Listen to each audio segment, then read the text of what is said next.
안녕하세요. 저는 현재 13살, 16살 이쁜 두 딸을 키우고 있는 40대 여성입니다. 이곳에 항상 시댁 사연이 많이 올라오고 저도 재밌게 듣고 있었는데요.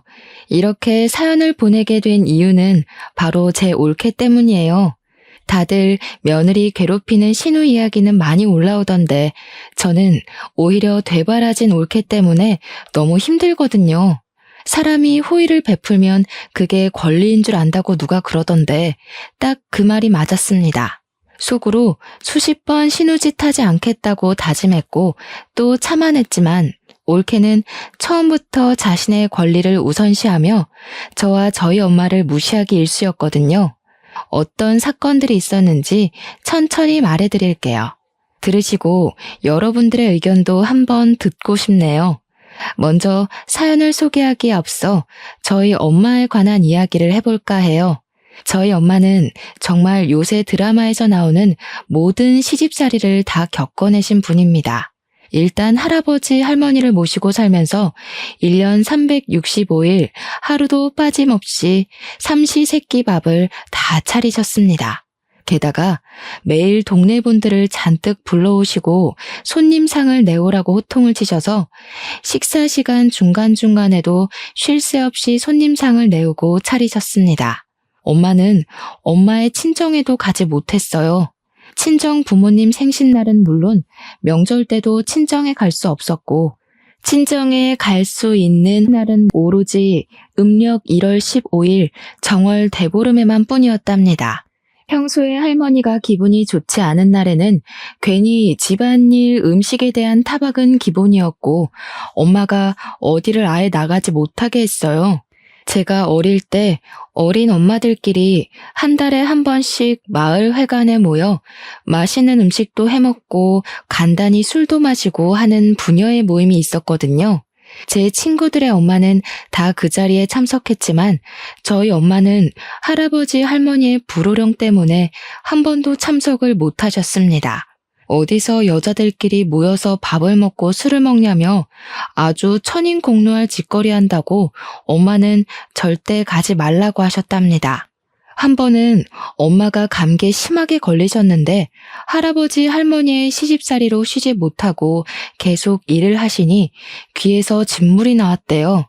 처음에는 이러다가 말겠지 했는데 진물이 계속 나고 색도 노랗게 변해서 할머니께 병원을 가봐야겠다고 하니 할머니는 이런 것쯤은 금방 낫는다고 하며 병원을 못 가게 일부러 이것저것 일을 시키셨다고 해요. 다음 날에도 할머니는 병원을 가지 못하게 갖가지 수단과 방법을 다 쓰셨어요. 그렇게 한 달 정도 지나자 진물이 안 나오긴 했는데 문제는 그 뒤로 소리가 잘 들리지 않았답니다. 그래서 할아버지나 할머니가 부르셔도 잘 듣지 못했죠. 하루는 제가 학교에 갔다가 왔는데 할머니가 엄마의 뺨을 때리고 시어미를 무시하냐며 소리를 지르고 계셨습니다. 엄마는 그런 할머니한테 아무 소리 못하고 무릎 꿇고 죄송하다고 울고 계셨어요. 무슨 일인가 하고 보니 할머니가 엄마한테 물을 가져오라고 부르시는데 엄마는 부엌에서 식사 준비한다고 듣지 못했대요. 그래서 할머니가 화가 나서 부엌으로 쫓아가서는 엄마의 뺨을 때리셨다고 해요. 그때가 저 초등학교 1학년이었는데 어린 마음에 너무 놀라서 그 모습을 보자마자 바지에 실수했어요. 실수하는 제 모습을 보시고 할머니는 엄마에게 딸년 교육을 얼마나 멍청하게 했으면 아직도 똥오줌을 못 가리냐며 더 크게 화를 내셨답니다. 흔히들 며느리 사랑은 시아버지라고 하죠. 그러나 우리 집은 아니었습니다. 할아버지도 만만치 않으셨어요. 엄마가 조금이라도 식사 준비가 늦어지면 할아버지는 불같이 화를 내셨습니다. 그리고 항상 뜨거운 국만 드시고 식으면 국을 드시지 않았어요. 그런데 식사를 하다 보면 당연히 국이 식게 마련이잖아요. 할아버지의 국이 식으면 엄마한테 국을 다시 뜨겁게 데워달라고 하셨습니다. 그뿐만 아니라 중간중간에 반찬이 비면 반찬을 가져오라고 하시고 물은 또 찬물만 드셔서 미리 꺼내두면 물이 미지근해지니 드시기 직전에 물을 드려야 했어요. 그래서 엄마는 식사 자리에 다 같이 앉아서 드셔본 적이 거의 없습니다. 다들 드시고 나서 이제 엄마가 밥을 제대로 한술 뜨시면 이번에는 과일을 내오라고 하시는 통에 엄마는 항상 3분이면 식사를 다 마치셨답니다. 또 제사를 목숨보다도 더 귀하게 여기셔서 무슨 일이 있어도 제사는 반드시 지내야 했죠. 문제는 제사상은 반드시 며느리가 차려야 한답니다. 할아버지 말로는 그게 법이래요. 엄마 역시 제사를 중요하게 생각하시는 분이라 평소에 제사 지낼 때 힘들긴 해도 큰 불만은 없었대요. 단 한 번 제 남동생이 태어난 해만 빼고요. 사실 제 동생의 생일 다음 날이 제삿날이거든요. 동생이 아직 엄마 뱃속에 있을 때 동생의 출산 예정일이 다 되어가기는 했지만 제삿날이 다음 날이다 보니 엄마는 부른 배를 붙잡고 제사 음식을 준비하고 계셨대요. 그런데 갑자기 산통이 오는 바람에 음식을 준비하다 말고 집에서 제 동생을 낳았다고 합니다. 지금은 병원 가고 조리원 가고 하지만 엄마의 젊은 시절 시골에서는 밭일하다가도 아기 낳는 사람들이 많이 있었다고 해요. 아무튼 그렇게 동생을 출산하고 너무 힘들어서 잠깐 누워있는데 할아버지는 엄마의 팅팅 부은 얼굴을 보고도 이제 애 낳았으니 마저 제사 음식을 준비하라고 하셨대요. 저희 엄마는 그날은 너무 서러워서 눈물을 흘리며 제사 음식을 하고 있으니 그 모습을 본 할아버지는 도와주지는 못할 망정 조상님들이 드실 음식인데 부정타게 어디서 눈물바람이냐며 호되게 혼을 내셨다고 합니다. 그런다고 저희 아버지가 엄마를 편하게 해주시는 것도 아니었어요. 아버지는 일하느라 바쁘셔서 해 뜰 때 집에서 나가셔서 해가 질 때 들어오셨습니다. 그러고 저녁 때 집에 가서 할아버지와 할머니한테 엄마가 혼이 나고 계시면 아빠는 엄마의 편이 아닌 할아버지와 할머니 편에 서서 엄마한테 더 크게 화를 냈어요. 엄마가 이 집에 시집 오고 나서 하루도 조용한 날이 없다며 어른들 모시고 살면 잘 좀 하라고 잔소리를 하셨답니다. 저와 남동생이 어릴 때는 그런 아버지와 엄마를 보며 할 수 있는 것이 없어서 가만히 있었지만 우리가 커가면서 이건 아니다 싶어서 할아버지 할머니께 그러지 말라고도 하고 아버지한테 화를 내기도 했어요. 그래서 엄마의 시집살이는 점점 줄기는 했지만 그럼 뭐해요? 이미 엄마의 청춘이 다 시집살이로 멍들었는걸요. 정말 제가 본 엄마의 시집살이를 책으로 낸다면 과사전이 100권은 나올 정도입니다. 이렇게 심하게 시집살이를 겪은 엄마가 남동생이 결혼하며 며느리를 맞이하게 되었어요. 우리 엄마는 본인은 시집살이를 심하게 겪었지만 엄마는 절대 며느리에게 시집살이를 시키지 않고 딸처럼 대해줄 것이라고 하셨습니다. 그러면서 저에게도 남동생이 사랑해서 결혼하는 사람이니 신우짓 하려고 하지 말고 여동생 생겼다고 생각하며 잘해주라고 하셨어요.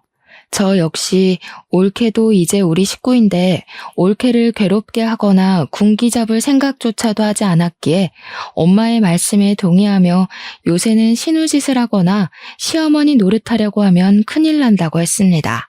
올케는 옆 동네가 친정이고 결혼 후에는 저의 집에서 걸어서 10분 거리에 있는 내의 아파트에서 살고 있었어요.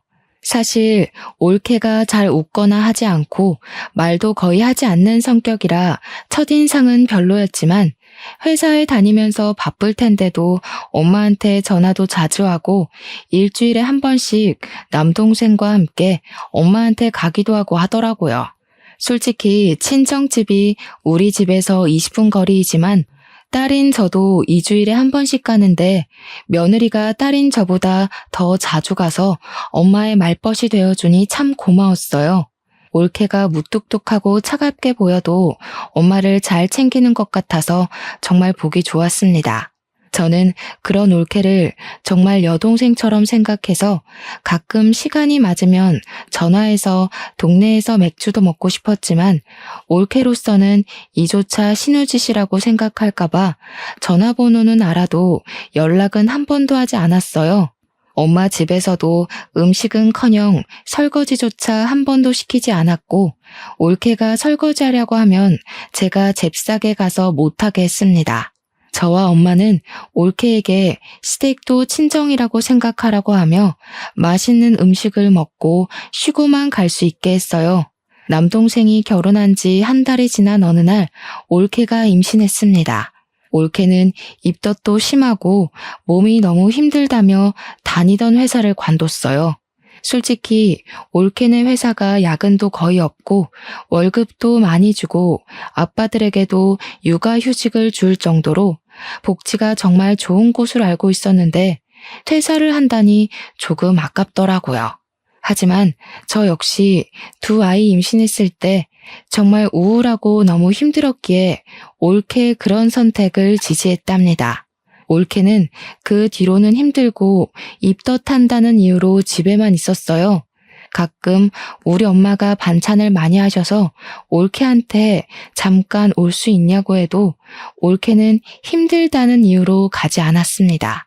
그래서 제가 엄마의 반찬을 받아서 올케에게 전달해주곤 했는데 그때마다 올케는 나가기 힘들다고 그냥 집 앞에 반찬을 두고 가라고 했어요. 저와 엄마는 올케가 임신한 뒤로 2달 동안 아예 얼굴도 보지 못했답니다. 그러다가 엄마의 생신이 다가왔어요. 올케에게는 결혼하고 처음으로 맞이하는 엄마의 생신이었습니다. 저는 원래 하던 대로 아침부터 미역국을 끓이고 엄마가 좋아하는 잡채와 갈비찜을 만들고 케이크를 사서 엄마의 생신 파티를 하러 저녁에 친정으로 갔어요. 저는 다른 날은 몰라도 이날은 올케가 올 줄 알았습니다. 그런데 올케는 오지 않고 남동생만 오더라고요. 왜 너 혼자 왔냐고 했더니 올케가 힘들어서 못 오겠다고 했다고 하는 겁니다. 저는 도대체 얼마나 힘들길래 시어머니의 첫 생신도 오지 못하나 하는 생각이 들었어요. 엄마 역시 살짝 실망한 표정을 지으셨어요. 그래도 엄마는 아무 말 하지 않고 제가 해온 음식들과 남동생이 사온 소고기를 드시며 우리끼리 즐겁게 지냈습니다. 그런데 생각하면 생각할수록 좀 이건 아니다 싶더라고요. 올케가 임신했으니 생신상은 애초에 바라지도 않았고 힘들면 못 올 수도 있기는 한데 인간적으로 어머니 생신인데 전화는 한 통 해야 하는 거 아닌가요? 그런데 올케는 전화조차도 하지 않았습니다. 이번에는 올케가 괘씸했지만 그런다고 제가 여기에 대해서 올케한테 직접 말하면 신우짓 한다고 오해할 것 같았어요. 그래서 아무 말 하지 않고 있다가 생신 파티를 마치고 집에 가는 길에 남동생에게 올케가 그렇게 많이 힘드냐고 물어봤습니다. 남동생은 아직 입덧도 있고 허리도 끊어질 듯 아파한다면서 집에서도 그냥 누워만 있다고 했어요. 저 역시 임신했을 때 입덧도 심하고 허리 통증이 심했던 터라 올케가 아주 힘들긴 하겠더라고요. 그래서 뭐라고 하려다가 참고 동생에게 회사 다니느라 바빠도 올케 잘 챙겨주라고 했습니다. 다음날 남편은 출근하고 아이들은 학교에 간 후 집안일을 하고 커피 한 잔을 하며 지인들과 친구의 SNS를 구경했어요. SNS를 보고 있는데 올케가 추천 친구 목록에 뜨더라고요. 그래서 한번 들어가 봤는데 입덧이 심하고 허리가 끊어질 듯 아프다고 했던 올케가 친구들과 호텔로 놀러가서 찍은 사진이 있는 거예요.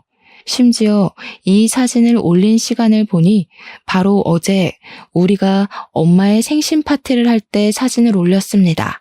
그리고 사진 밑에 쓴 글을 보니 1박 2일 동안 오랜만에 친구들과 놀러가서 행복하다고 적혀 있었어요. 그 사진과 글을 보니 너무 황당하더라고요. 그래서 바로 올케한테 전화를 걸었습니다. 올케가 바로 전화를 받길래 지금 혹시 어디냐고 물었어요. 올케는 아주 당당하게 지금 여행 중이라고 말하더라고요. 올케, 어제 우리 엄마 생신이던 거 알고 있어? 어머니 생신인 것은 알고 있었는데 친구들과 여행이 오래전부터 계획되었던 거라서요.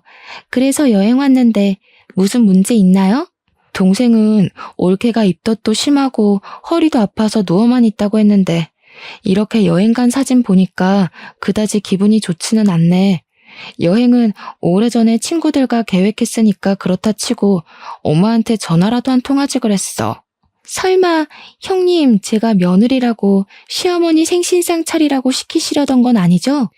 요새 시대가 어느 시대인데 며느리가 시어머니 생신상 차리고 그래요. 그리고 전화는 하려고 했는데 어머니가 오전 오후에는 밭일 하시느라 바쁘시고 저녁 때는 가족끼리 생신 파티 하는데 제가 괜히 흐름 깰까봐 못했어요, 형님. 저 지금 친구가 불러서 전화 끊을게요. 저는 올케의 말을 듣고 제가 40대라서 요새 젊은 사람의 생각을 이해 못하나 싶었습니다. 그냥 있으려다가 엄마도 이 사실을 알아야 할 것 같아 엄마한테 전화해서 사실 올케가 지금 여행 중이었다고 했어요. 그랬더니 엄마는 그냥 한숨을 쉬시면서 아기 낳으면 이제 자유롭게 어디 가지도 못할 텐데 괜히 이러쿵저러쿵 하지 말고 그냥 조용히 있으라고 하셨습니다. 엄마가 그냥 있으라니 가만히 있기는 했는데 솔직히 올케의 이런 행동이 이해가 전혀 되지 않더라고요. 뭐라고 더 하면 올케가 신우짓을 한다고 생각할까봐 뭐라고 하지도 못하고 그냥 조용히 있었답니다. 그 뒤로도 올케는 집에 거의 오지 않았고 일이 있을 때마다 남동생만 왔어요. 엄마는 임신한 올케가 불편할까봐 전화조차도 올케에게 하지 않았고 무슨 일이 있어도 항상 남동생에게만 전화했습니다. 시간이 흘러 올케가 결혼한 뒤 첫 명절이 다가왔어요. 저는 남편이 출장을 가서 시댁에는 전화만 드리고 가지 않았고 아침에 아이들을 데리고 친정으로 갔습니다. 친정으로 가서 엄마와 차례상을 올릴 음식 재료들을 손질하는데 올케와 남동생이 점심시간에 왔어요. 저는 임신하고 나서 처음 보는 올케가 반가워 이것저것 물어봤습니다. 올케는 아주 당황한 표정을 지으며 그냥 예전보다는 몸이 괜찮아졌다고 했어요. 남동생네 부부도 오고 식사 시간이 되어 밥을 차리는데 올케는 힘들다는 이유로 방에 들어가 있고 남동생만 나와서 저를 도왔습니다. 반찬과 수저는 다 놨고 밥과 국만 푸면 되는 상황에서 제가 올케에게 밥 먹으러 오라고 불렀어요. 올케가 부엌으로 왔는데 아직 밥이 퍼지지 않은 것을 보고 인상을 딱 찌푸리더라고요. 뭐야? 아직 밥도 퍼지지 않았는데 왜 벌써 나오라고 불러요? 설마 저한테 밥 푸라고 나오라고 하신 거예요? 그래, 누나가 너무 빨리 불렀어. 밥까지 다 푸고 부르면 되지. 왜 벌써 불러?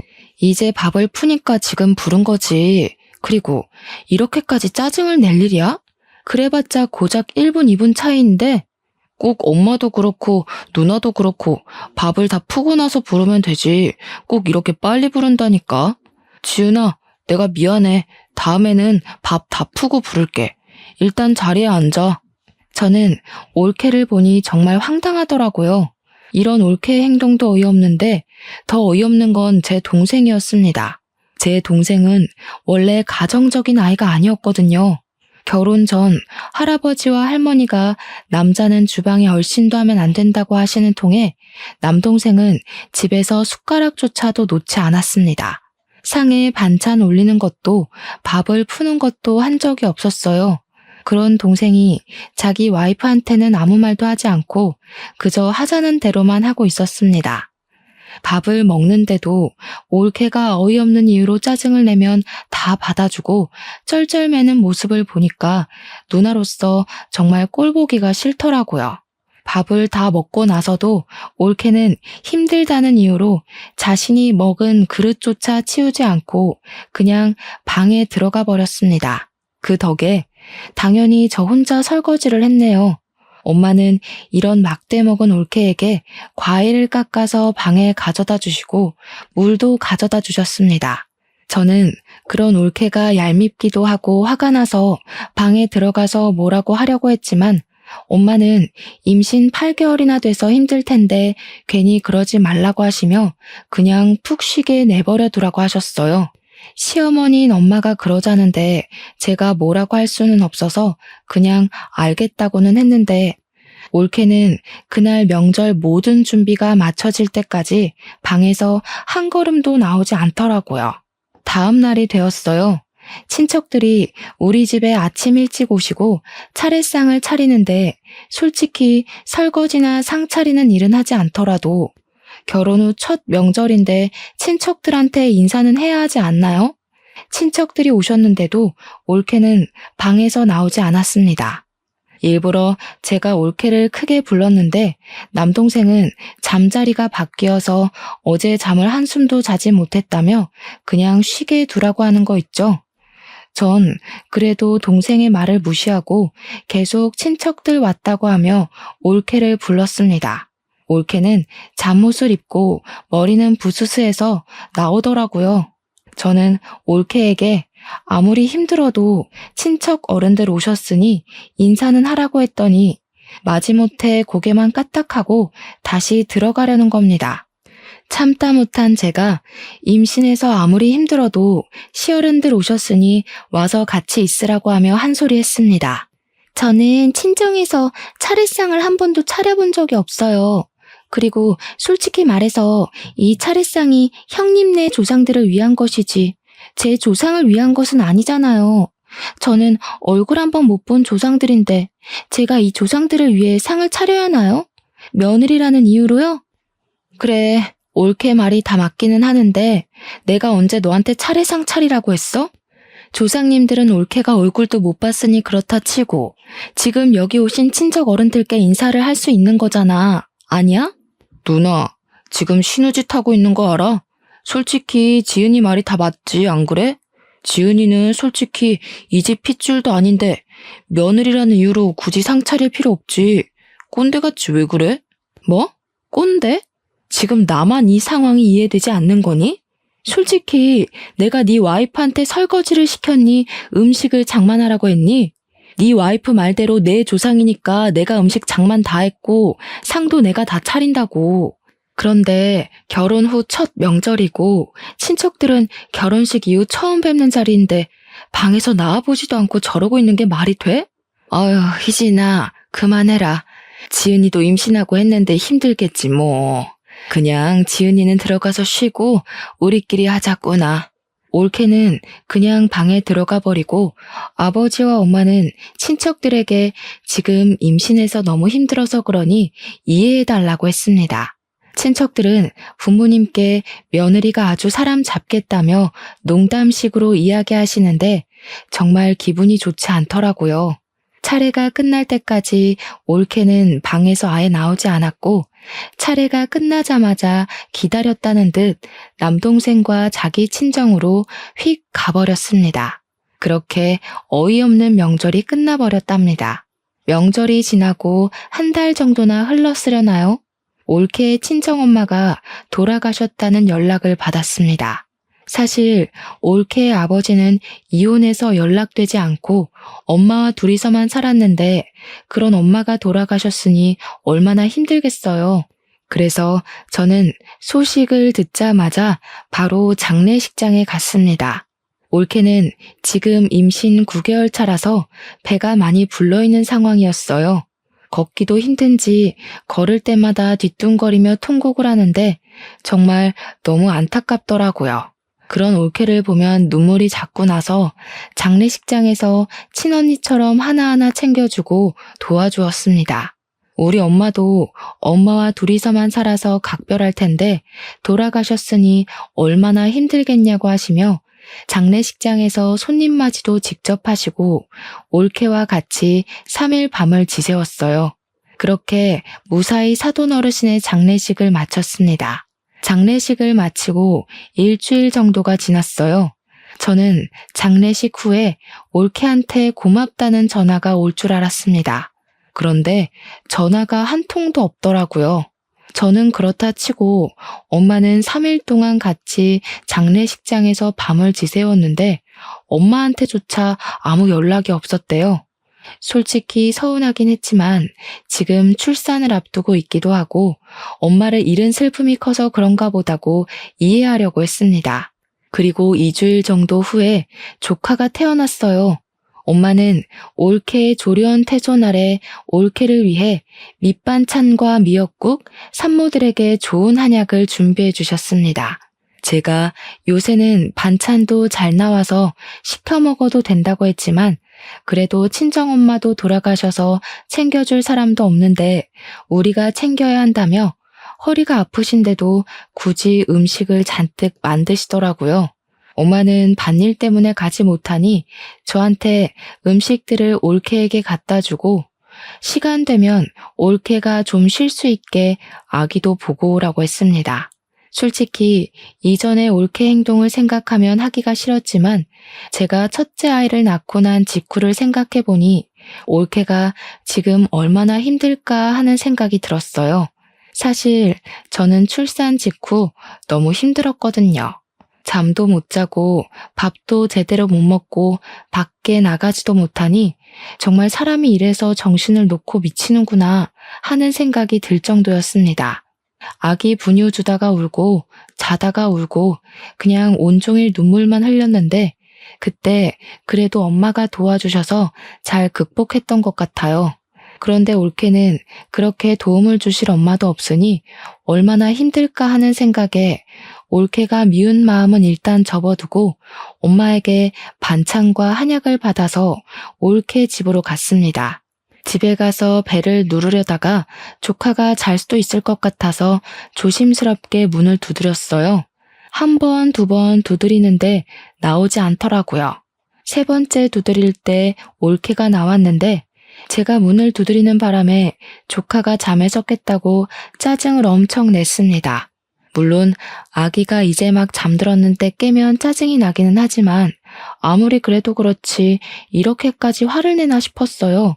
진짜 욕이 목구멍까지 올라왔지만 지금 정말 예민할 때라는 것을 저도 잘 알고 있기에 일단 올케한테 미안하다고 한 후 엄마가 챙겨준 반찬과 한약을 건넸습니다.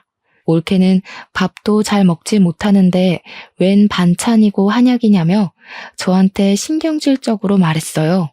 지금 아기 막 낳고 난 직후라 올케가 힘든 건 알겠는데 엄마도 아픈 허리 부여잡고 너 음식 먹인다고 이렇게 한 거야.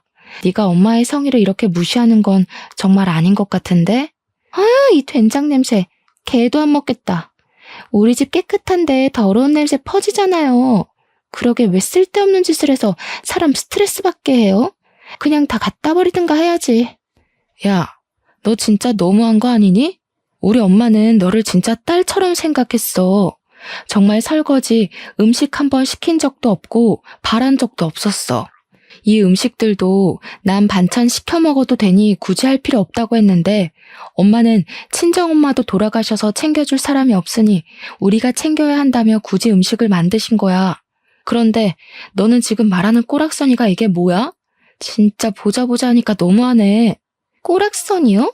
와, 진짜 이렇게 신우짓 하고 싶어서 그동안 어떻게 참으셨대요? 설거지요? 며느리는 꼭 설거지 다 해야 해요? 아니 솔직히 우리는 남인데 설거지며 음식이며 그게 웬 말이에요? 신우짓? 그리고 우리가 남이라고? 정말 넌 그렇게 생각해? 너와 내 남동생이 결혼했어도 남남이라고? 그렇잖아요. 아니, 시부모님이 나한테 돈을 주기라도 했어요? 아니면 이 집을 마련하는데 도움을 주기라도 했어요? 제 친구는 결혼하며 최소 1,000만 원, 많으면 몇 천만 원도 받으며 결혼했대요. 그런데 난 결혼하고 지금까지 시부모님께 땡전 한 푼도 받은 적이 없어요. 제가 시부모님한테 무슨 도움을 받기를 했어요? 아니면 돈을 받기를 했어요? 그런데 제가 왜 며느리 노릇을 해야 해요? 그렇게 생각한다는 거지? 지금 네가 한 말 우리 부모님께 다 말씀드려도 되니? 당연하죠. 얼마든지 말씀드리세요. 받은 것도 없는데 제가 왜 며느리 도리를 해야 하는지 모르겠네요. 솔직히 나이 몇 살 더 먹었다고 신우짓 하는 거 너무 역겹네요. 그리고 제가 이런 더러운 된장 냄새 나는 거 처먹을 줄 알았어요? 착각하셨네요. 아줌마나 먹어요. 난 이딴 더러운 음식 안 먹으니까. 올케가 저한테 아줌마라고 말하는데 순간 혈압 올라서 올케 뺨을 때려버렸습니다. 우리 엄마가 허리 아프신데도 불구하고 올케 먹여야 한다고 새벽부터 이 음식들을 만드셨거든요. 올케는 엄마의 그런 고생을 생각하기는커녕 더럽다고 갖다 버린다는데 정말 그야말로 하나더라고요. 제가 뺨을 때리니 눈을 흘기며 제게 막말하던 올케 눈에 눈물이 송골송골 맺혔어요. 저는 울든 말든 올케는 쳐다보지도 않고 그토록 깔끔한 채 하던 올케 집 거실 한가운데에 침을 쫙 뱉었습니다. 그리고 음식과 한약들을 다시 다 챙겨서 친정에 갔어요. 집에는 아버지도 계셨는데 아버지는 반찬과 한약을 왜 도로 가져왔냐고 하셨습니다. 그래서 조금 전에 올케와 나눴던 대화를 하나도 빼먹지 않고 다 말씀드렸어요. 아버지한테 다 이야기를 하니 남동생에게 전화가 오더라고요. 누나, 진짜 너무한 거 아니야? 지은이 지금 누나가 신우짓해서 스트레스 받아가지고 못 살겠다고 울고불고 난리 났어. 네 마누라야말로 너무한 거 아니냐?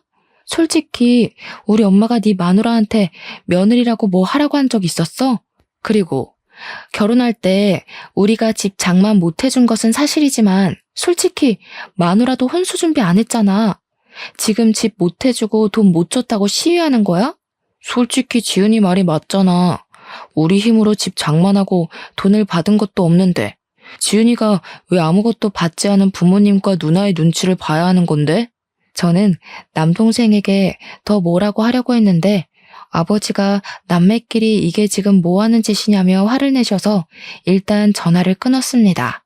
아버지는 집안 꼴 잘 돌아간다며 화를 내며 방에 들어가시고 엄마는 반찬과 미역국, 한약을 다 버리셨어요. 원래 우리 엄마는 음식을 버리는 것은 죄라고 생각하시며 상한 음식이 아니면 절대 음식을 버리지 않으시는 분이세요. 그런 엄마가 얼마나 화가 나셨으면 자신이 직접 만든 멀쩡한 음식을 다 버리셨을까요? 생각하면 할수록 올케의 행동이 너무 괘씸하고 용서가 되지 않았습니다.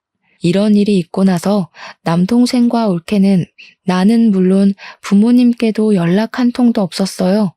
솔직히 이 상황이 이해가 가지 않지만 100번을 양보해서 올케의 말이 다 바르다고 해도 남동생은 부모님이 그동안 키워주고 이만큼 길러주셨는데 이딴 식으로 행동하는 것이 정말 용납이 안 되고 화가 났습니다. 하지만 부모님은 남동생과 올케의 막대먹은 행동에도 아무 말씀도 하지 않으시고 여전히 가만히 계셨어요. 그러다가 아버지의 칠순이 다가왔습니다. 아버지는 잔치는 원하지 않으셨고 그냥 가족끼리 좋은 펜션이나 호텔 잡아서 여행이나 가서 재밌게 놀고 오자고 하셨어요. 저는 남동생에게 이런 상황을 이야기하려고 했는데 전화를 받지 않아 카톡을 남겼습니다. 남동생이 다음날 전화를 했는데 자기들은 아이가 어려서 못 가겠다고 하더라고요. 그럼 아버지의 칠수는 어떻게 할 거냐고 했더니 자기들은 그냥 있을 테니 우리 가족끼리 부모님을 모시고 가라는 거예요. 남동생에게 어떻게 아들이 돼서 그럴 수 있냐고 하며 뭐라고 했습니다.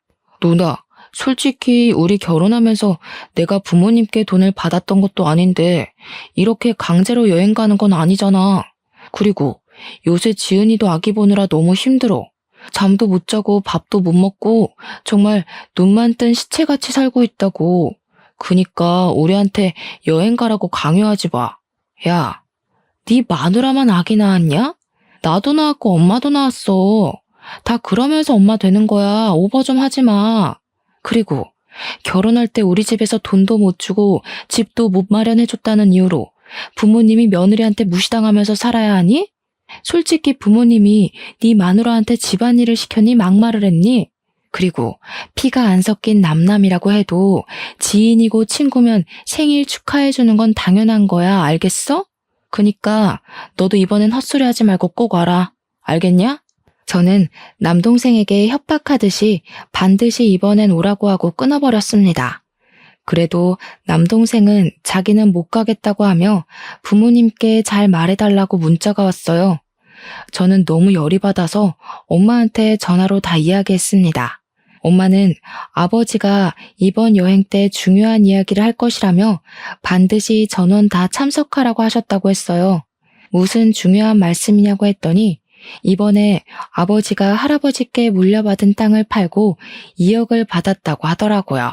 아마 그 2억을 나누고 아버지 유산에 대해서 말씀을 하실 것 같다며 반드시 다 참석하라고 하시는 거예요. 그러면서 제가 또 이야기하면 신우지신에 뭐네 할 수도 있으니 엄마가 직접 이야기를 하겠다고 하시며 저한테는 남동생에게 연락은 따로 하지 말라고 하셨습니다. 잠시 뒤 엄마한테 다시 전화가 왔는데 남동생 가족도 오기로 했답니다. 여행 장소는 조카가 아직 너무 어려서 멀리는 못 가고 여기서 1시간 거리의 바닷가로 정했고 날짜는 남동생의 일정에 맞춰서 아버지의 생신이 지나고 가기로 했어요. 아버지는 생신 때 제주도로 가고 싶으신 것 같았는데 아버지 뜻대로 하지 못하고 남동생네 눈치를 봐야 하는 이 상황이 짜증이 나더라고요. 일주일 정도가 지나 아버지의 생신날이 되었습니다. 사실 전날에 남동생과 올케에게 내일 아버지의 생신이니 저녁 때 부모님 집으로 오라고 했어요. 저는 아침 일찍부터 가서 엄마와 아버지의 생신상을 준비했습니다. 아버지가 좋아하시는 회를 떠오고 매운탕도 끓이고 미역국도 끓였어요. 저녁 시간이 되어 남편도 퇴근하고 친정으로 오고 아이들도 학교 다녀와서 다 같이 저녁 식사를 하려는데 남동생과 올케는 연락도 없고 오지도 않았습니다. 아버지는 그냥 내버려 두라며 우리끼리 맛있게 먹자고 해서 우리 가족끼리 아버지의 생신을 축하하며 먹고 끝났어요. 그리고 칠순 여행을 하는 날이 되었습니다. 원래는 11시까지 식당 앞에 모여서 다 같이 점심을 먹은 후 바닷가를 구경하고 펜션으로 들어가기로 했는데 남동생과 올케네가 11시가 되어도 식당 앞에 나타나지 않고 전화도 받지 않았습니다. 12시가 되자 그제야 나타났어요.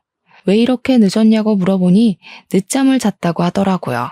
그런 남동생 부부를 보니 짜증이 났지만 어린 아기와 이동하려면 준비할 것이 정말 많다는 것을 잘 알기에 그냥 조용히 있었습니다.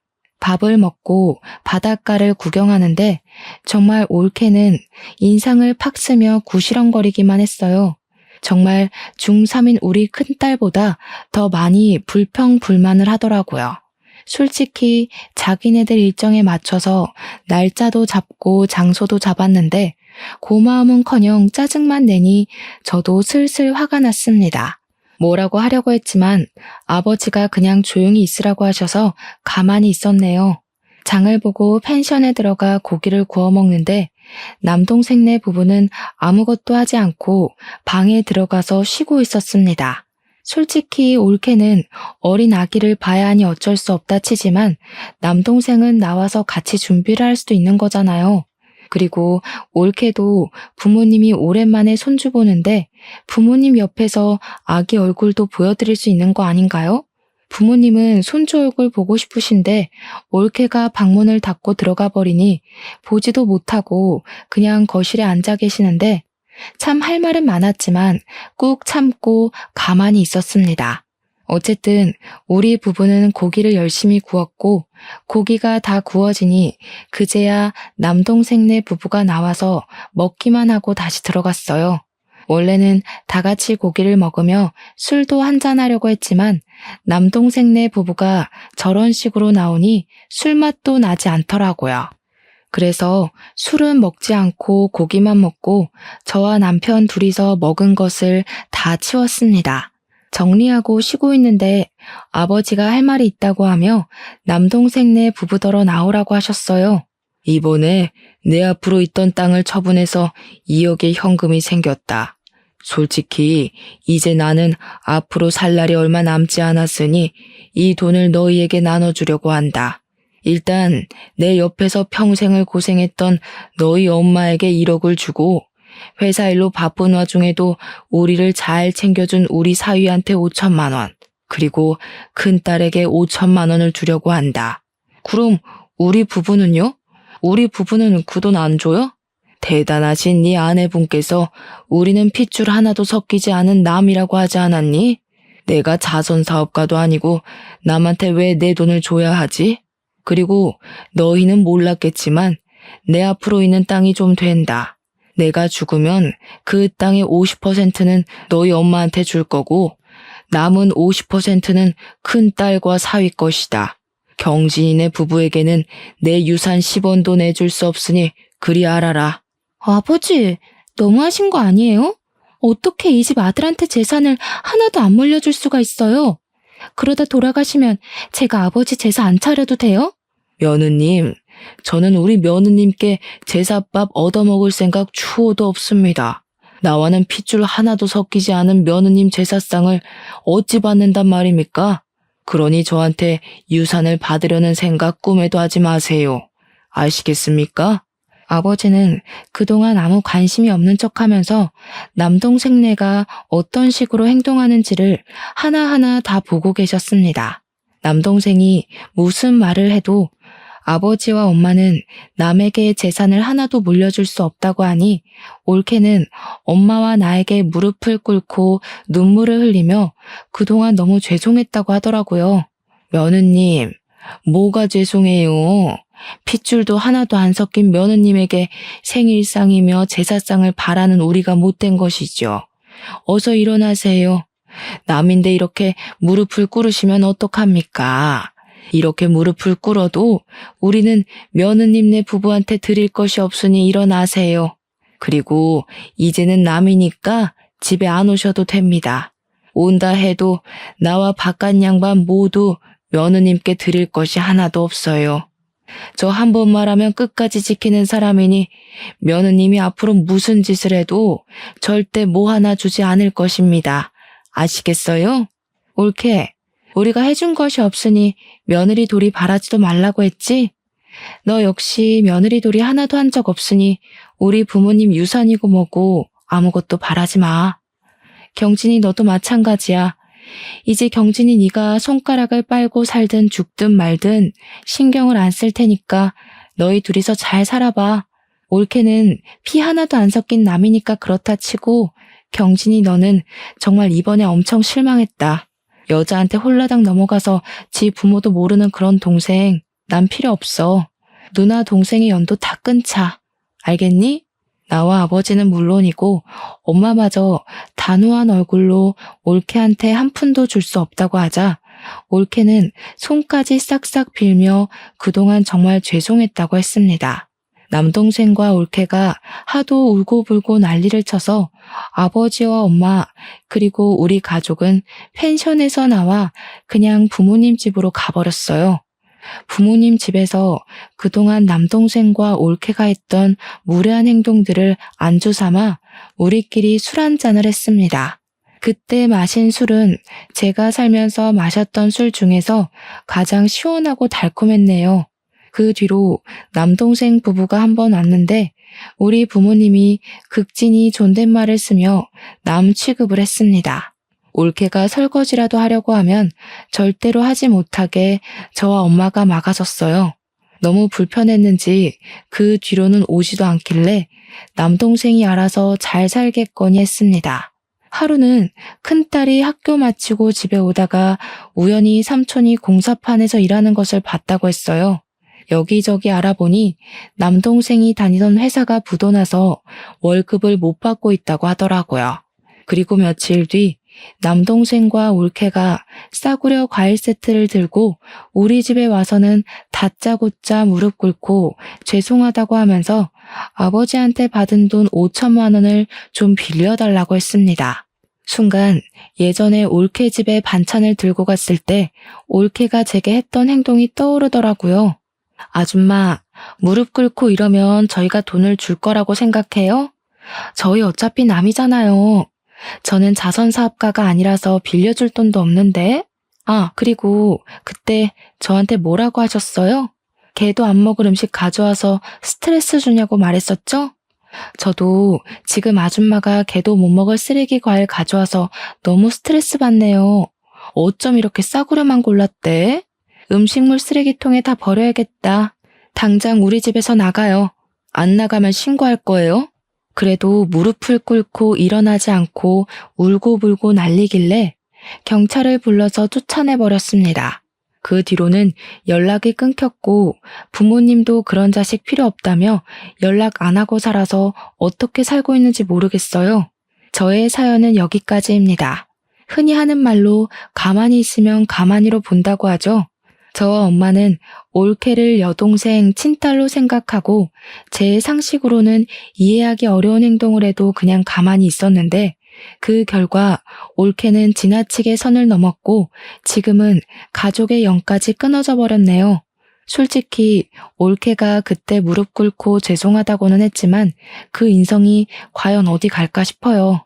마지막으로 그렇게 심하게 시집살이를 당하셨지만 본인의 며느리에게는 절대 시집살이 시키지 않겠다며 막대먹은 올케에게 싫은 소리 한 번 하지 않으신 저희 엄마를 존경합니다. 그동안 남들보다 더 많은 눈물을 흘리며 사셨으니 남은 생에는 남들보다 더 많이 웃으며 사셨으면 좋겠어요. 아무튼 저의 이야기 들어주셔서 감사합니다.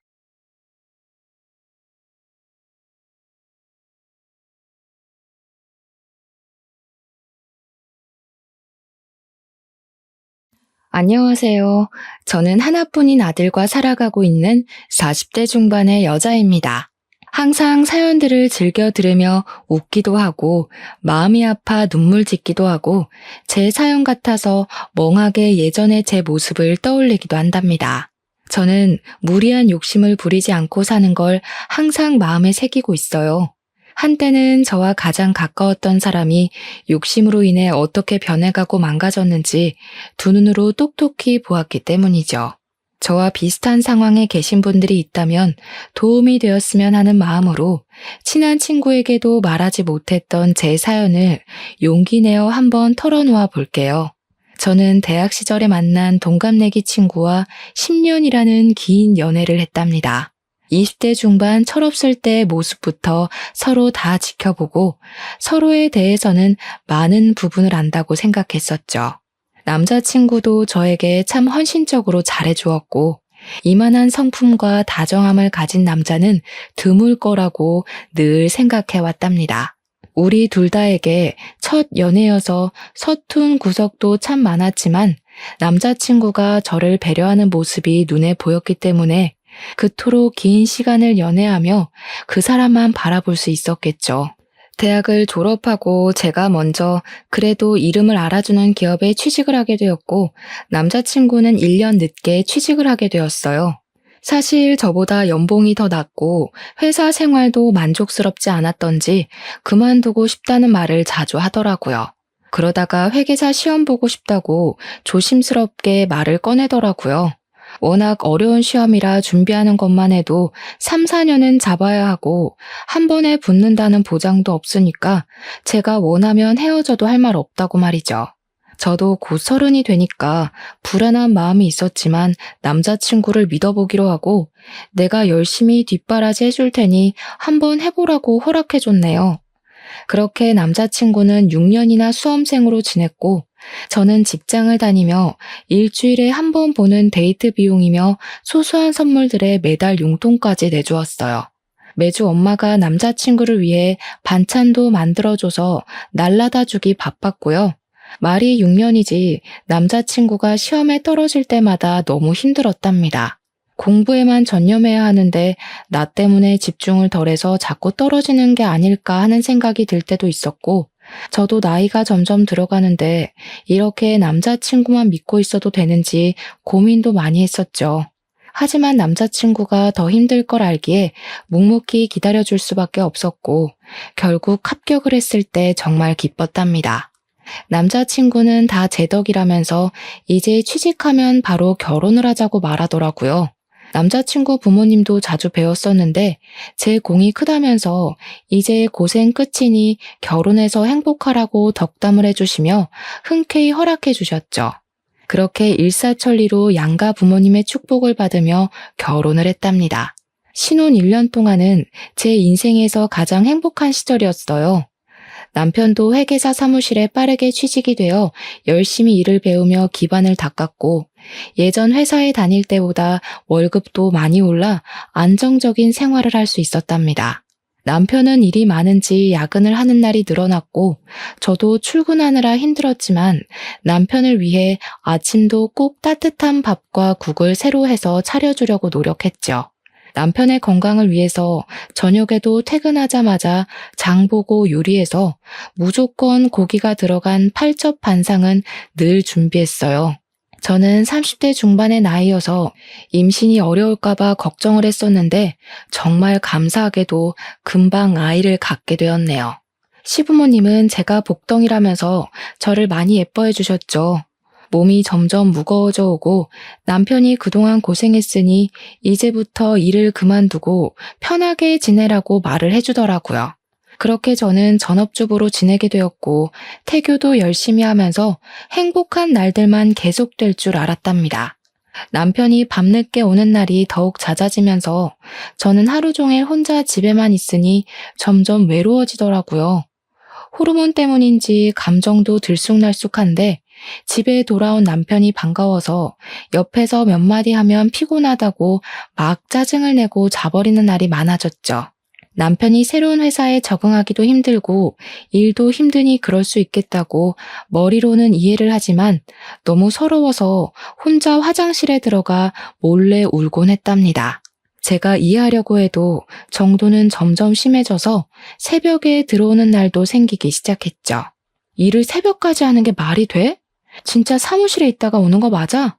딴 데 있다 오는 거 아니야? 딴 데 어디? 네가 봤어? 너 말 이상하게 한다. 상사한테 깨지고 일하느라 피곤해 죽겠는데 마누라가 돼서 위로는 못할 망정 의심하냐?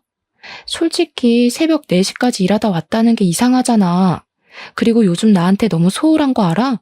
맨날 짜증만 내고 뱃속의 아기한테 인사나 제대로 해준 적 있니? 야, 애가 나온 것도 아닌데 네 배때기에 대고 중얼중얼 하라는 거야? 그건 또 어디 드라마에 나오디? 피곤해 죽겠는데 집에서 할 일 없이 노니까 별 쓸데없는 얘기를 하고 있어. 나 자게 나가. 저에게 이렇게 소리를 지르며 막말을 하는 게 정말 내가 연애 시절부터 만났던 그 남자가 맞나 싶더라고요. 싸울 때도 큰 소리를 낸 적이 한 번도 없었거든요. 너무 충격을 받아서 그 이후로 저도 남편에게 더 이상 말을 걸지 않았답니다. 그랬더니 저를 달래주기는커녕 투명인간 취급을 하면서 거의 밤늦게 오거나 새벽에 오는 일이 잦아졌죠. 어느 날 천천히 걸어서 집 앞에 마트를 다녀오는데 갑자기 밑이 빠질 것 같이 느껴지며 참기 힘든 통증이 밀려오더라고요. 걸을 수도 없어서 그대로 길바닥에 주저앉았답니다. 그날따라 주위에 지나가는 사람도 없어서 도움을 청하지도 못하고 혼자 식은땀을 흘리며 통증이 좀 가라앉기를 기다렸죠. 친정은 차로 1시간 걸리는 먼 거리에 있었고 시댁은 신혼집과 가까워서 시모가 자주 집에 오곤 했거든요. 저는 얼른 시모에게 전화를 걸었고 바로 달려온 시모와 산부인과로 갈 수 있었답니다. 병원에선 경부의 길이가 너무 짧아졌다며 수술을 바로 하는 게 좋겠다고 하더라고요. 그렇게 저는 수술을 하고 입원을 하게 되었죠. 아기를 위해선 계속 누워 있어야 한다고 하더라고요. 저는 병실에서 힘없이 축 늘어져 있었는데 갑자기 옆에 있던 시모가 짜증을 확 내더라고요. 넌 집에만 있는 애가 왜 경부 길이가 짧아지니? 줄넘기라도 했어? 하마터면 아기가 큰일 날 뻔했잖아. 그렇게 조심성이 없니? 제가 얼마나 조심히 지내는지 어머니가 자주 와보셔서 잘 아시잖아요. 왜 그렇게 서운하게 말씀을 하세요? 얘가 뭘 잘했다고 말대답이야? 우리 손주 잘못됐으면 어쩔 뻔했어. 우리 아들은 매일 힘들게 일하는데 넌 집에서 가만히 있으면서 애 하나 간수하는 게 그렇게 어렵니? 아기는 저 혼자 지키나요? 애 아빠가 얼마나 무심한지 아기 잘 있냐고 연락 한 번을 안 해요. 요즘 매일 새벽에 들어와서 얼굴도 못 보고 살아요. 보세요. 지금도 어머니가 저 병원에 있다고 전화했는데도 연락 한 통 없잖아요. 내 앞에서도 이렇게 남편 흉을 보는데 지 부모 앞에선 어쩔까 몰라. 너 그렇게 안 봤는데 아주 앙칼지다. 남편이 일하느라 연락 못하는 건 당연한 거고 늦게 들어오면 힘들겠다고 걱정을 해줘야지. 너는 끝까지 네 생각뿐이야? 더 이상 대화를 해봤자 속만 더 상할 것 같아서 저는 눈을 감아버렸어요. 시모는 씩씩대더니 문을 쾅 닫고 가버리더라고요. 저는 서러움이 몰려와서 감은 눈에서 쉴 새 없이 눈물이 흘러내렸답니다. 남편은 제가 이틀 동안 입원해 있는데도 찾아오기는커녕 연락도 하지 않았어요. 저는 친정아버지의 부축을 받아 집으로 돌아왔고 엄마가 옆에서 보살펴 주시고 밥도 차려주셔서 기운을 좀 회복할 수 있었답니다. 친정 부모님은 남편의 태도에 화가 나셔서 한마디 하실 요량으로 밤늦게까지 기다리시다가 결국 집으로 돌아가셨어요. 남편은 또 새벽 늦게 술에 취해서 들어왔더라고요. 저는 침대에 누워 있어야 했기 때문에 며칠째 씻지도 못하고 누워 있었는데 남편은 방에도 들어오지도 않더라고요. 저는 결국 방으로 오라고 소리를 질러댔고 남편이 짜증이 가득한 얼굴로 들어오더라고요. 네가 인간이야? 내가 수술받고 입원해 있는데 괜찮냐는 연락 한 통 없을 수가 있어? 그리곤 또 새벽에 들어와. 이게 간땡이가 부었나? 어디 남편한테 막말을 해. 이래서 너처럼 수준 안 맞는 애랑 살 수가 없어. 너는 참 팔자 좋다. 남편이 회계사라 돈도 잘 벌어다 줘. 일도 안 하고 집에서 쳐놀고. 뭐? 쳐놀아? 내가 너 6년을 먹여 살렸는데 나는 1년도 집에서 못 노니? 거기다 네 애까지 임신했는데 너 툭하면 그 얘기하는데 내가 회계사 된 게 진짜 네 덕인 줄 알아? 내가 공부해서 내가 시험 붙은 거야.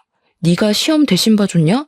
자꾸 네가 뒷바라지 했다고 발목을 잡아대니까 내가 정이 더 떨어지는 거야. 말 다 했어? 너 진짜 나랑 10년 연애했던 남자랑 같은 놈 맞니? 왜 이렇게 변했어? 아님 이게 네 본 모습이야? 아 시끄러워. 너랑 말싸움하기도 지겨워. 너 집에서 논다고 머리도 안 감냐? 돼지처럼 살이나 찌고 떡지고 냄새나고 진짜 역겨워. 에이. 남편이 코를 막는 신용으로 하면서 방문을 쾅 닫고 나가버리는데 진짜 기가 막히더라고요. 당장이라도 따라 나가서 멱살을 잡고 싶었지만 흥분하면 아기가 위험해질 수 있으니 저는 안간힘을 다해 마음을 진정시키려고 애썼답니다. 저는 시모에게 울면서 전화를 했는데 저에게 괜찮냐고 위로를 해주지도 않더라고요. 그러고는 아기가 우선이니까 일단 친정집에 가서 출산할 때까지 가 있으라고 쌀쌀맞게 말하는 게 아니겠어요? 저는 그렇게 몇 달 동안 친정집에서 지내며 출산 준비를 했답니다. 남편은 역시나 연락 한 통 없었고 친정아버지는 남편을 만나기만 하면 가만 안 둔다며 우라통을 터뜨리셨죠. 그렇게 저는 출산을 하게 되었답니다. 남편 없이 15시간 진통을 한 끝에 우리 아들을 만날 수 있었죠. 그래도 아기는 보고 싶었는지 저녁에 남편과 시부모와 함께 왔더라고요. 친정아버지는 남편을 보자마자 멱살을 잡고 네가 이러고도 남편이냐며 호통을 치셨어요. 시부가 중간에서 말리며 겨우 일단락이 되었는데 기가 막히게도 남편은 죄송하다는 말은 절대 하지 않더라고요. 역시 팔은 안으로 굽는다고 시부모도 제 편을 들지 않고 요즘 일이 많아 힘들어서 그런다며 이해를 좀 해달라고 아들을 감싸는데 정이 점점 떨어졌답니다. 아기가 태어난 후에도 더하면 더했지 남편은 조금도 달라지지 않았답니다. 밤늦게 들어와서 곤히 잠든 아기 얼굴만 쓱 보고 태평하게 코를 골며 잠을 잤죠. 중간에 아기가 깨서 울면 짜증을 어찌나 내던지요. 저는 완벽하게 독박 육아를 했어요. 남편은 정말 단 한 번도 아기를 위해 기저귀를 간다거나 젖병을 타는 일을 하지 않았답니다. 어쩌면 그렇게 자기 아이인데도 무신경할 수 있는지 신기할 정도였어요. 심지어 아기가 우는 게 너무 듣기 싫다면서 애가 울면 이어폰을 끼고 방문을 닫고 들어가 버리는데 뒤통수를 때리고 싶을 때가 한두 번이 아니었죠. 저는 하루 종일 아기와 둘이 지지고 볶느라 점점 좀비처럼 지쳐갔고 우울증까지 걸릴 정도로 상태가 심각해져만 갔답니다. 다른 남편들은 다른 일은 안 해도 쓰레기만큼은 버려준다는데 저에겐 당연히 먼 나라 이야기였죠. 아기를 두고 나갈 수가 없어서 쓰레기 봉투가 현관 앞에 가득 쌓여 있을 때가 많았어요. 냄새가 나서 버릴 수밖에 없을 때 아기가 잠든 틈을 타서 얼른 갔다 오곤 했답니다. 그날도 쓰레기 봉투를 들고 나가는데 주차장에 남편의 차가 딱 서는 게 보이더라고요. 그런데 어떤 여자와 함께 내리는 게 아니겠어요? 저는 너무 놀라서 아기도 잊은 채 얼음처럼 굳어버렸죠. 두 사람이 다정히 웃으면서 서로 안기는 모습에 저는 폭발하고 말았답니다. 두 사람 앞으로 달려가서 소리를 질렀더니 남편이 놀라서 저를 바라보더라고요. 저를 돌아보는 여자가 제 모습을 위아래로 훑으면서 풋 하고 웃는데 기분이 정말 나쁘더라고요. 남편과 거의 비슷할 정도로 큰 키에 몸매가 눈에 띄게 날씬하더라고요. 긴 파마머리에 위아래로 붙는 정장 치마와 블라우스를 차려입은 모습이었답니다. 제가 입을 떼기도 전에 그 여자는 옆동으로 쏙 들어가 버리는데 황당하더라고요. 둘이 껴안는 거 지금 다 봤거든? 저 여자 누구야? 너 바람 피우냐? 무식한 소리 좀 작작해. 너는 바람 피우는 여자랑 같이 집에 오냐? 우리 회사 중요한 고객이야. 내가 상담을 맡게 돼서 요즘 종종 만나서 회의하는 거고, 알고 보니 같은 아파트여서 내가 데려다 준 거고. 됐냐? 이 무식한 여팻네야. 너 진짜 말투 그따위로 할래? 너는 고객이랑 껴안니? 누굴 바보로 알아? 호구로 알아? 너 호구 아니었어? 하긴 너같이 해외 한번 못 나가본 애들이 어떻게 이해하겠냐. 미국에서 워낙 오래 살아서 인사를 아메리카식으로 하는 거야. 그만큼 친근감 표시하는 거니까 무식하면 티를 내지 말고 그냥 입 다물고 있어. 남편은 저를 팍 치고 지나가 버렸고 저는 너무 화가 났지만 아기를 생각해서 이를 꽉 문 채로 집으로 들어갔답니다. 그 이후로 문득문득 두 사람의 모습이 자꾸 아른거리는 게 가슴이 콱 막히는 것 같았어요. 저를 비웃던 여자의 얼굴도 떠올라 화가 나기도 하고요. 저는 가끔 오시는 친정엄마 도움을 받으며 혼자 힘들게 아기를 키워나갔답니다. 그 사이 남편은 점점 새로운 옷이 늘어나기 시작했어요. 옷을 세탁하려고 보면 못 보던 명품 셔츠들이 계속 나오고 명품 가방도 여러 개로 늘어나 있고요.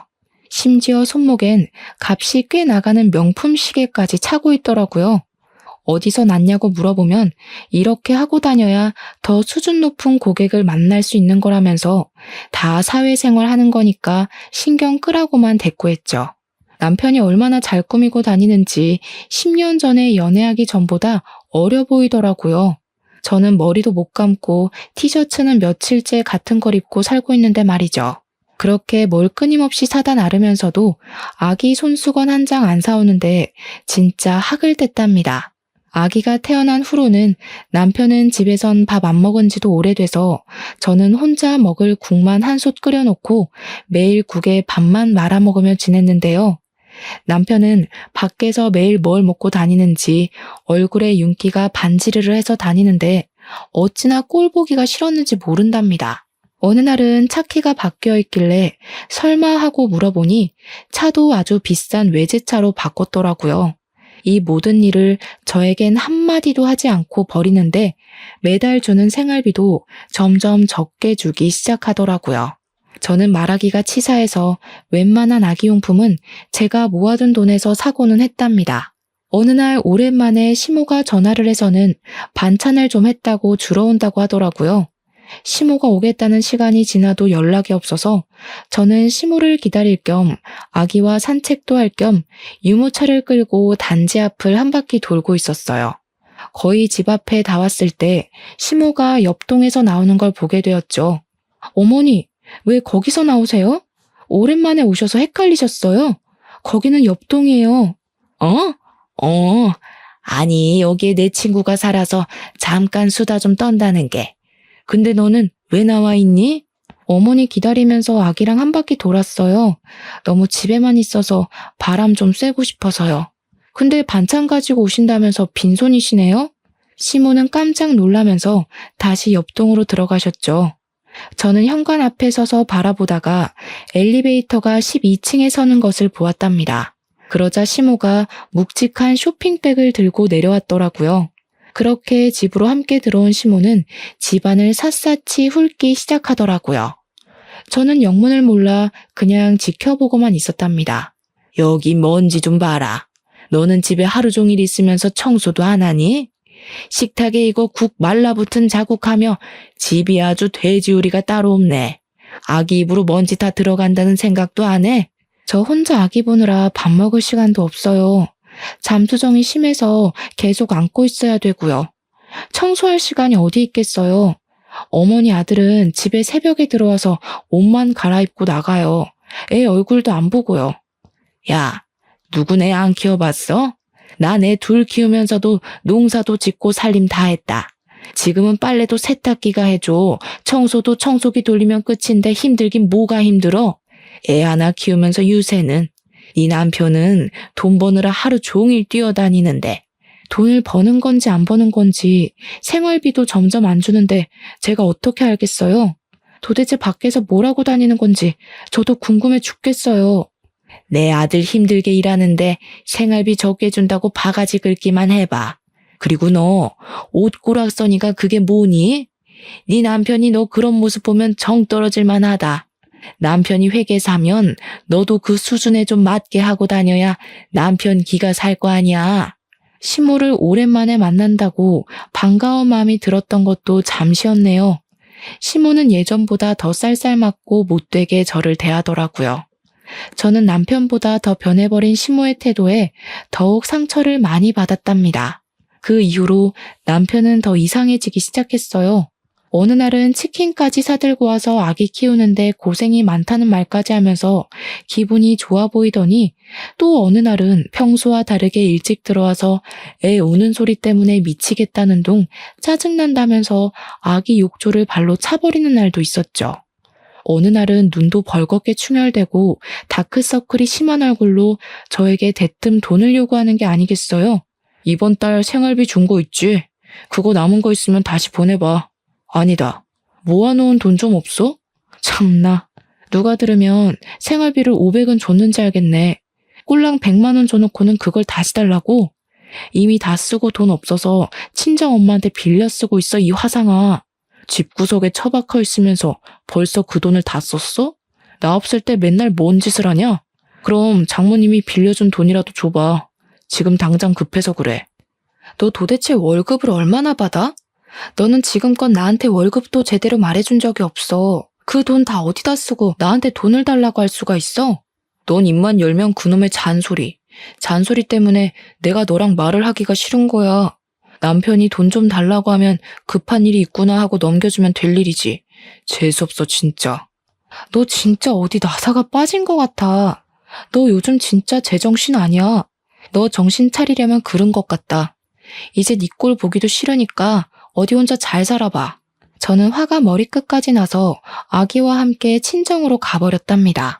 남편과 마주하는 게 너무 고통스럽고 넌덜머리 났기도 했지만 어디 한번 충격 좀 받아보라는 뜻도 있었는데 몇 주가 지나도 연락 한 통 없더라고요. 남편에게 들은 건지 못 들은 건지 시모 역시 아무 연락도 없는 게 이상했어요. 그러던 중에 은행 업무를 보려면 가져가야 할 게 있어서 남편이 없을 것 같은 오후 시간에 잠깐 집으로 가게 되었답니다. 집에 딱 들어가니 현관 앞에 남편의 신발과 여자 구두가 놓여 있더라고요. 순간 뒷골이 찌릿하게 당겨왔고 본능적으로 남편이 집에 있다는 걸 느낄 수 있었죠. 거실로 가자 빈 와인병과 잔 2개가 놓여 있고 안주로 먹은 듯한 음식 냄새와 술 냄새가 역겹게 나더라고요. 옷들도 거실 바닥에 어지럽게 흩어져 있었죠.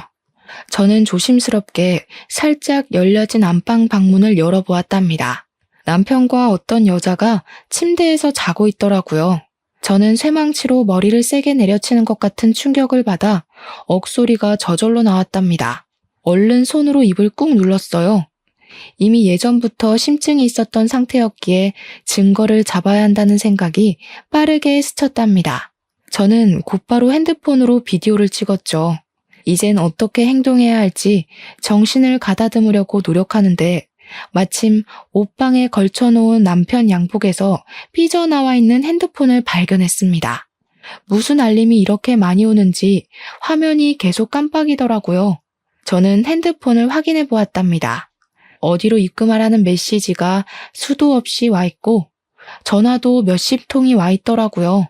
얼른 사진들을 확인해 봤는데 상간녀와 찍은 사진은 없고 주식 그래프 같은 알 수 없는 그래프만 많더라고요. 어쩐지 수상한 느낌이 들어서 그 중에서 몇 장을 제 핸드폰으로 옮겨 담았답니다. 남편의 핸드폰을 제자리에 놓는 동시에 안방 문이 벌컥 열리는 게 아니겠어요. 한 여자가 표독스러운 눈빛으로 저를 쳐다보더라고요. 제 예상대로 예전에 남편과 주차장에 함께 있던 여자가 맞았습니다. 여자의 의기양양한 표정을 보니 속이 뒤틀려왔죠. 웬 도둑고양이가 들어왔나 했는데 사모님이셨네? 왜? 다 봤으면서 조용히 나가시려고? 그때 눈치챈 줄 알았는데 무슨 꿍꿍이가 있어서 잠잠한가 했더니 이렇게 증거 모으려고 조용히 있었던 거야? 야, 너는 남의 남편이랑 불륜이나 저지르면서 부끄러움도 없니? 어디서 잘난 척이야 상간녀 주제에. 저는 화가 나서 바로 상간녀의 머리채를 휘어잡았어요. 상간녀가 흰자를 뒤집어 까면서 제 머리를 잡으려고 팔을 휘젓더라고요. 저는 안간힘을 다해서 머리카락을 마구 뽑아댔어요. 상간녀가 비명을 지르기 시작했죠. 너 아파트 옆동에 사는 거 내 남편이 해준 거 맞지? 이제 다 알겠네. 생활비도 안 주고 돈 달라고 할 때 알아봤어야 하는데 다 니년한테 퍼주느라 그랬어? 그때였어요.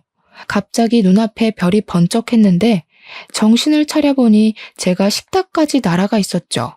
눈앞에는 저를 패대기 쳐버린 남편이 벌개진 눈으로 씩씩대며 노려보고 있더라고요. 지발로 나갈 땐 언제고 왜 기어들어와서 난리를 쳐?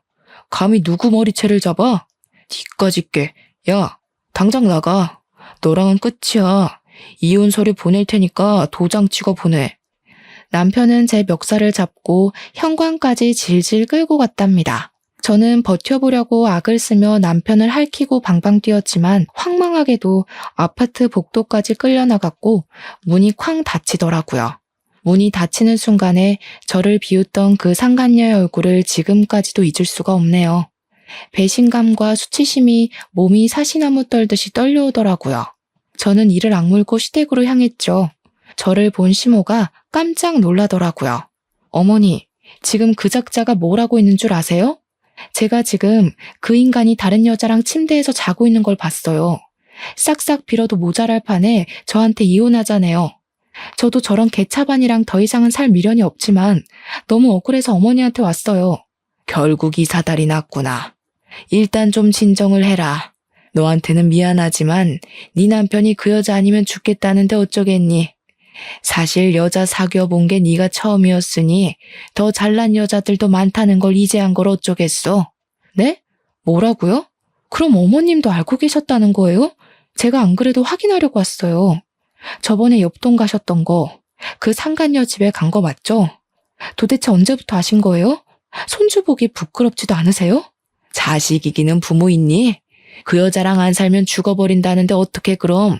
너도 봐서 알 거 아니야. 솔직히 너랑 비교가 되니? 키 크고 예쁘고 거기다가 미국 명문대까지 나왔단다. 지금은 그 뭐냐? 암튼 큰 투자회사 다니면서 돈도 잘 번대. 솔직히 지금 우리 아들이 회계사인데 너보다는 그 애가 더 수준이 맞지. 어머니도 제정신이 아니시네요. 아들이 와이프랑 자식도 내팽개치고 불륜을 저지르는데 그걸 맞장구 쳐주는 게 맞는 일이에요? 하긴 어머니가 양심이 전혀 없으니까 아들도 똑같이 닮아서 이런 인간 같지도 않은 일을 벌였겠죠. 그때 시모가 제 뺨을 철썩 때리는 게 아니겠어요. 저는 얼얼한 뺨을 감싸쥐고 시모를 노려보았답니다. 사람이 충격을 여러 번 받으면 이렇게 정신이 나가는구나 싶은 생각이 들더라고요. 듣자 하니까 아주 막 나가.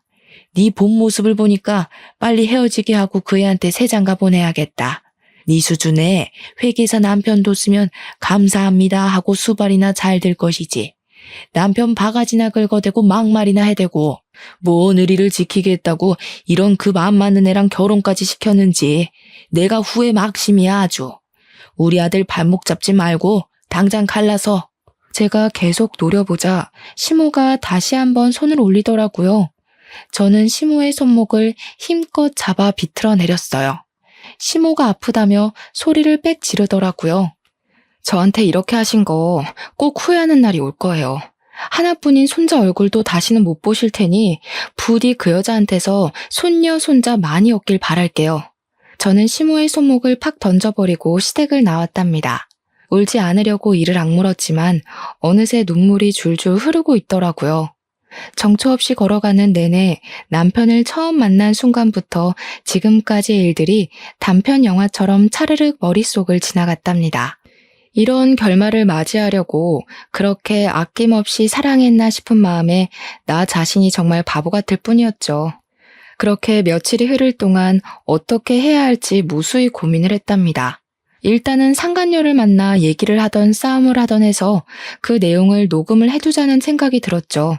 저는 전에 시모가 12층으로 갔던 기억을 살려 무조건 12층으로 올라가 봤어요. 두 집 중에서 어느 쪽일까 잠시 고민하는데 한 집에서 남녀의 대화 소리가 시끄럽게 들리더라고요.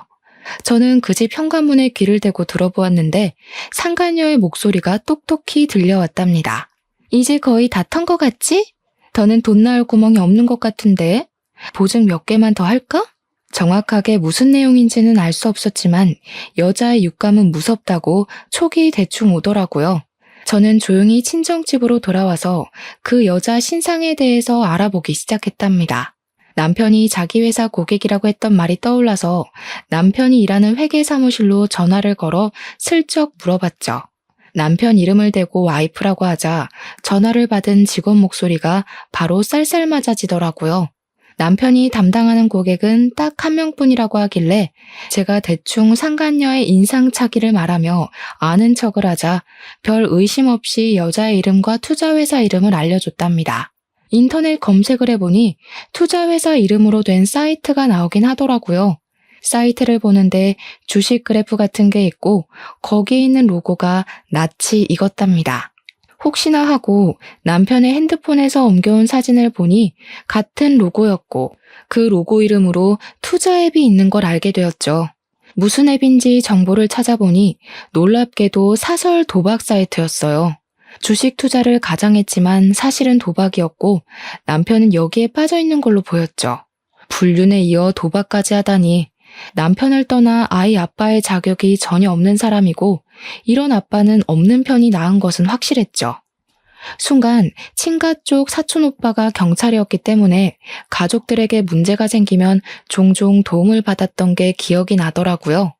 저는 오빠에게 전화를 걸어서 투자 회사 이름을 비롯해서 도박 앱, 상간녀 이름 등의 정보를 알려주고 수사를 해보면 좋을 것 같다고 말을 해두었답니다.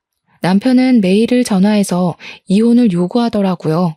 저는 합의해주는 대신 살고 있는 아파트를 내 명의로 바꾸고 아기 양육비를 매달 줄지 안 줄지 불안하니까 일시불로 달라고 못 박았죠.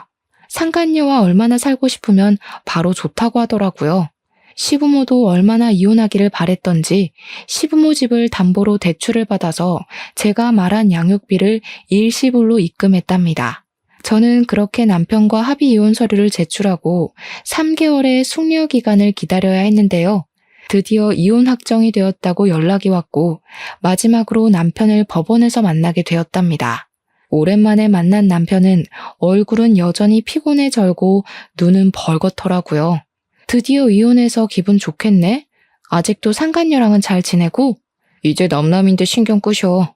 아무튼 좋았던 때도 있었는데 유감이고 우리 수준이 너무 달라져서 더는 같이 갈 수 없는 거니까 이해해라.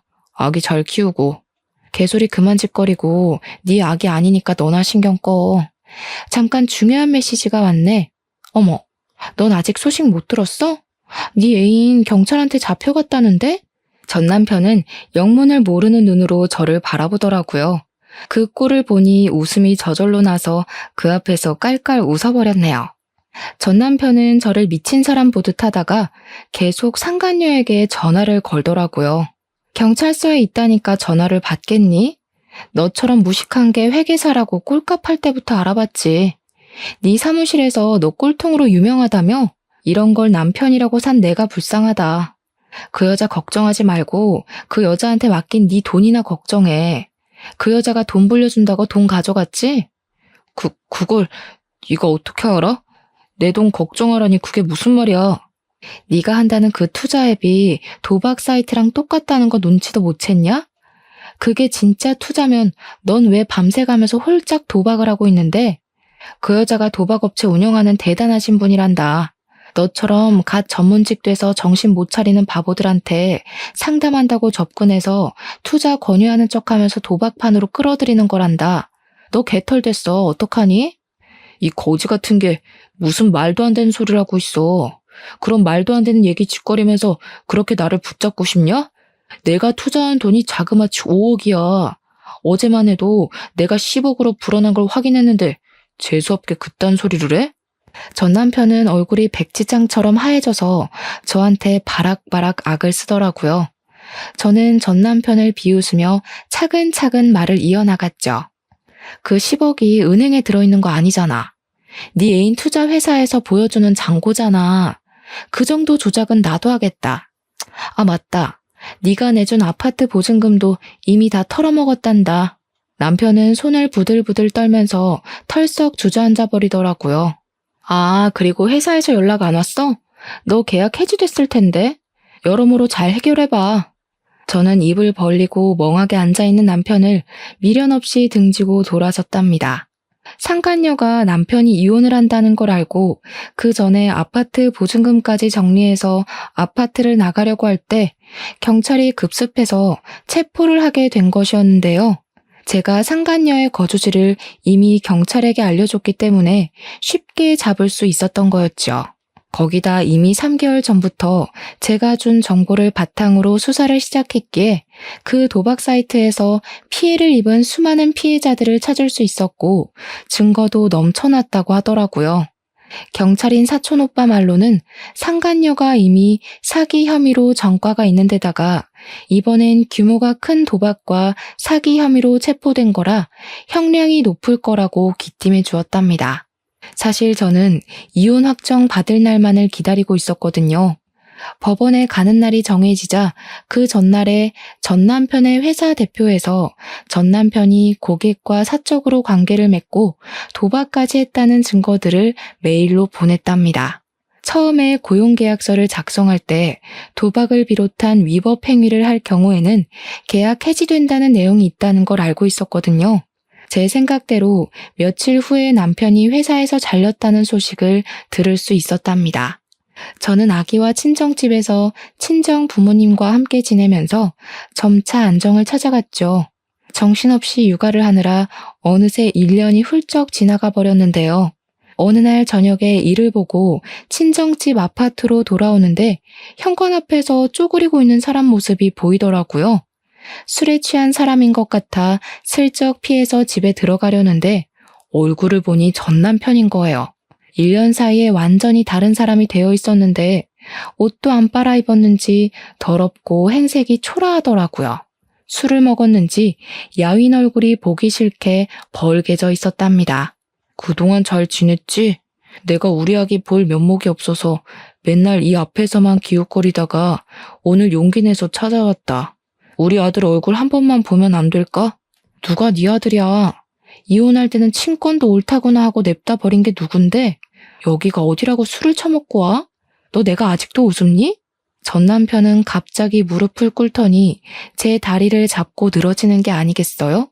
저는 다리를 팍 쳐냈지만 끈질기게 바지를 잡고 늘어졌답니다. 이거 안 놔? 당장 꺼져. 또 한 번 찾아오면 경찰 신고로 안 끝날 줄 알아. 이거 놓으라고. 내가 그년한테 홀려서 미쳤었나 봐. 나 돈도 다 잃고 업계 소문 다 나서 취직도 안 돼. 우리 부모님도 나 때문에 사고 당하셔서 병원비 되느라 아파트도 날렸어. 나 살려줄 사람은 너밖에 없어. 나 한 번만 용서해주라. 우리 다시 합쳐서 아기랑 행복하게 살자.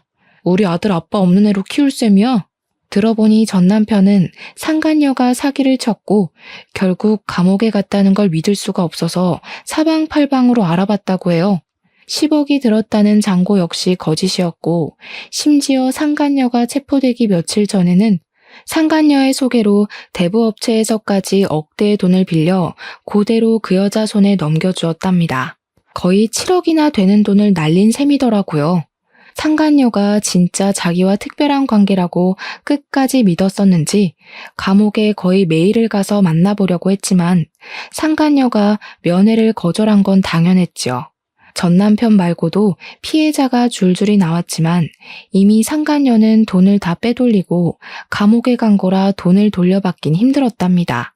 거기다 전 남편은 직장까지 잘려서 돈 나올 구멍이 없자 매일 술을 먹었는데 어느 날은 술 먹고 길바닥에서 자다가 조폭한테 잘못 걸려서 심하게 폭행을 당하게 되었다고 해요. 경찰에 연락을 받고 시부모가 급하게 경찰서에 오다가 교통사고가 났고 시모가 크게 다쳐서 지금까지도 의식이 없다더군요. 우리 다시 합치자. 네가 나 도와주면 나 금방 일어설 수 있어. 우리 부모님도 너랑 손주가 너무 보고 싶으시대. 우리 아들이랑 같이 병원에 한번 가주면 안 될까? 전 남편이 짓거리는 소리를 듣고 있으니 화가 점점 머리 끝까지 올라왔습니다. 저는 제 다리를 끌어안고 있는 전 남편을 세게 밀쳐버리고 집 안으로 들어갔어요. 부모님이 시끄러운 소리를 들으셨는지 현관 앞에 서 계시더라고요. 저는 엄마에게 얼른 아기랑 방으로 들어가라고 하고는 걸레 빠는 양동이에 변기물을 냅다 퍼다 담았답니다. 그걸 보신 아버지가 어느새 얼음을 양동이에 쏟아 부으시더라고요. 제가 문을 벌컥 열자 고개를 푹 숙이고 있던 전 남편이 재빨리 고개를 들더라고요. 그 눈에 일말의 희망이 반짝하는 걸 보니 아주 꼴사나웠죠. 저는 냅다 양동이 물을 전 남편에게 들이부었답니다. 내가 인생에서 제일 후회하는 일이 뭐 같지도 않은 너 뒷바라지하고 밥상 차려 바친 거야. 뭐? 우리 아들? 기저귀 갈아주는 건 바라지도 않았다. 네가 여자한테 미쳐서 아들 얼굴 제대로 본 적이나 있냐?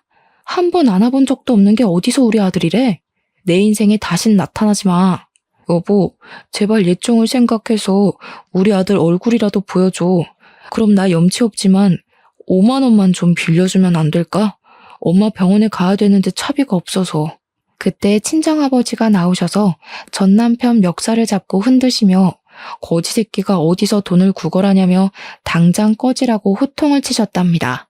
아버지가 전 남편을 아파트 출입구까지 질질 끌고 가서 패대기를 치셨고 저는 창문을 통해서 전 남편이 땅바닥에 구르는 모습을 지켜봤죠. 어이없는 건 그 후로도 몇 번을 더 찾아왔다는 건데요. 저는 일절 상대하지 않고 친정아버지가 해결해 주시고 한 번은 경찰 사촌 오빠까지 와서 전 남편에게 호통을 치셨어요. 그 후로는 무서웠는지 더는 찾아오지 않았답니다. 마지막까지 정말 비겁하고 치실한 인간이라는 걸 확인시켜 주더라고요. 그렇게 저의 청춘을 다 바쳤던 전 남편과의 인연은 안 좋게 끝났지만 그렇다고 제가 살아온 인생을 다 부정하고 후회하지는 않는답니다. 그 과정에서 제 보물인 저의 아들을 얻을 수 있었으니까요. 저는 아이가 어린이집에 다닐 수 있게 되어 본격적으로 취직 준비를 하기 시작했어요. 언제까지나 친정 부모님에게 기댈 수는 없으니까 말이죠. 아이와 둘이 독립하여 살기 위해 안정적인 일을 구할 수 있는 자격증도 땄답니다. 덕분에 저는 집에서 가까운 회사에 취직을 할 수 있었고 지금은 전셋집을 얻어 아이와 씩씩하게 살아가고 있죠.